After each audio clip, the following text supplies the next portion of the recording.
Okay, इस question में हमको क्या पूछ रहे हैं? Gravitational force acts on all the objects in proportion to their masses. When why then a heavy object falls, object does not fall faster than a light object. तो ये लोग क्या बोल रहे हैं कि ग्रेविटेशनल फोर्स किसके ऊपर डिपेंड करता है? मास के ऊपर. ऐसा बोल रहे हैं वो, राइट, विच इज ट्रू कि ग्रेविटेशनल फोर्स मास के ऊपर डिपेंड करता है.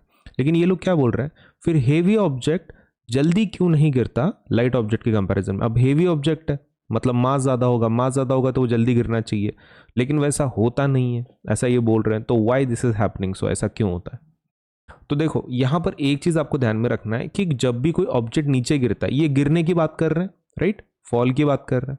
तो whenever the object is falling, तो वो एक एक्सेलरेशन के साथ गिरता है, मतलब it falls under acceleration due to gravity. कोई भी ऑब्जेक्ट नीचे कब गिरता है, नीचे जब गिरता है तो वो क्या होता है, उसके पास acceleration due to gravity same होती है, right. Acceleration due to gravity act करती है सभी ऑब्जेक्ट पे, मतलब वो हेवी ऑब्जेक्ट पे भी काम करेगा, लाइट ऑब्जेक्ट के ऊपर भी काम करेगा. सही है. जी किसके ऊपर काम करेगा? Acceleration due to gravity on both the things. But G का फॉर्मूला क्या है? जी का फॉर्मूला इज, मतलब एक्सेलरेशन ड्यू टू ग्रेविटी का फॉर्मूला क्या है? gm/r².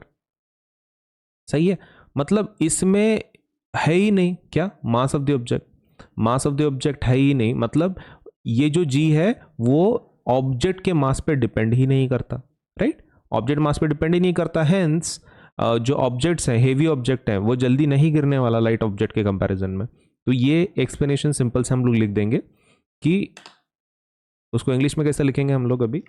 The way we will write is, we will first say when an object falls, when an object falls, it experiences acceleration due to gravity, right. When an object falls, it experiences acceleration due to gravity. Bracket में g लिख देंगे. acceleration due to gravity does not,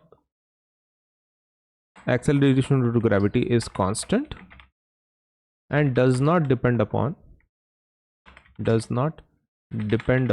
किसके ऊपर depend नहीं करता? मास के ऊपर, mass of the object. Hence heavy and light objects will fall at the same speed. तो मेन रीजन क्या है ये सेम स्पीड के साथ गिरने का? कि एक्सेलरेशन ड्यू टू ग्रेविटी किसके ऊपर डिपेंड नहीं करता है? मास ऑफ द ऑब्जेक्ट पे डिपेंड नहीं करता है. बस इतना ही लिखना है आपको. अगर आपको चाहिए तो एक काम कर सकते हो, इसमें if you want to add a formula for G, तो वो आप वो भी ऐड कर सकते हो इफ़ यू वांट, है ना. मतलब अगर आपको चाहिए तो, ऐसा कुछ कंपलसरी नहीं है, बट इफ़ यू वांट या पुट कर सकते हैं gm/r² कि जिसमें से आप बता सके कि भाई वो मास के ऊपर डिपेंड नहीं करता है जी का वैल्यू.